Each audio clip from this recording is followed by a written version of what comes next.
Stills of the dead Saudi journalist, leaked to Turkish state TV, show him entering the consulate premises, from which a pro-government paper now reports 4 calls were made to the Saudi Crown Prince's office that fateful day, October the 2nd. It's more drip-fed, uncorroboratable intelligence, but it sent Riyadh into a panic. Now compare and contrast. Same clothes, same glasses, same beard, same age and build. Everything but the shoes. A senior Turkish official told CNN today this man was a body double. Mustafa al-Madani's his name, they reported. He's apparently one of the 15-strong Saudi assassination squad. Here, he's caught on CCTV arriving at the consulate wearing a checked shirt and jeans at 3 minutes past 11 a.m. He's with an accomplice. 2 hours later, Khashoggi arrives. Within the hour, he'd be dead. The doppelganger slips out the back with his sidekick and takes a cab to Istanbul's famed Sultan Ahmed Mosque, a big tourist attraction. They head to the loos, plastic bag in the accomplice's hand. When they emerge, Mr al-Madani's back in his own clothes again. Next sighting, a restaurant. Now al-Madani's got rid of his goatee beard too. Then, mission almost accomplished. They ditch the plastic bag thought to have contained the dead journalist's clothes. Job done. Back at their hotel, the 2 men look relaxed. Their relief would prove short-lived. With the Saudis' spin on this having been a rogue operation gone wrong, all unravelling fast, the Prime Minister today condemned Khashoggi's killing. I'm sure the whole House will join me in condemning the killing of Jamal Khashoggi in the strongest possible terms.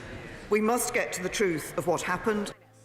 Tomorrow, Saudi Crown Prince Mohammed bin Salman hosts the once vaunted investment conference dubbed Davos in the Desert, except now VIP invitees have deserted in droves.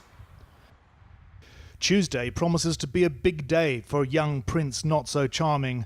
He'll be bracing for this man, Turkish President Recep Tayyip Erdogan, delivering what he's called the naked truth. Jamal Khashoggi olayındaki Will his bombshell be those elusive audio tapes that could incriminate the heir to the throne of the royal house of Saud? It's already hard to conclude that Khashoggi's brutal execution was not the premeditated, cold-blooded murder it looks like. Erdogan will want to serve his revenge dish up cold, and he'll relish this, humiliating Saudi Arabia, Turkey's great regional rival, in front of a horrified world and over Jamal Khashoggi's dead body. Well, we're joined now by the writer and historian Robert Lacey, who was one of Jamal Khashoggi's closest friends. Why don't we just start talking about him before we talk about the events? I mean, who was the man, Khashoggi? He was a journalist all his life. From when I first met him in the 70s, 80s, he was about to go off to Afghanistan. That, of course, famously was where he reported on Osama bin Laden as a hero, as he was for us in the West in those days. And then I met him again in this century when he came over as an advisor to Prince Turki, the Saudi ambassador. You've got that picture of him there. He was always called Uncle Jamal. That's what people called him. And we used to meet always in the Wolseley Cafe in London, which was opened, it used to be a motor car showroom. It was converted into a restaurant in the year that he came to London. So that's where we sat and had our scrambled eggs. He's a pretty bulky gentleman. But what was his... I mean, he clearly was seen by Prince Salman as a critic, a dangerous critic. What was it that he disliked about the prince? Jamal felt, and I agree with him, that this new crown prince, Mohammed bin Salman, had changed the operations of power in Saudi Arabia. Until he came along, one could always say, look, it's a collective. There are right-wingers, left-wingers. It's not as... It wasn't totally overwhelming. This man is an absolutist. He's got total power and control.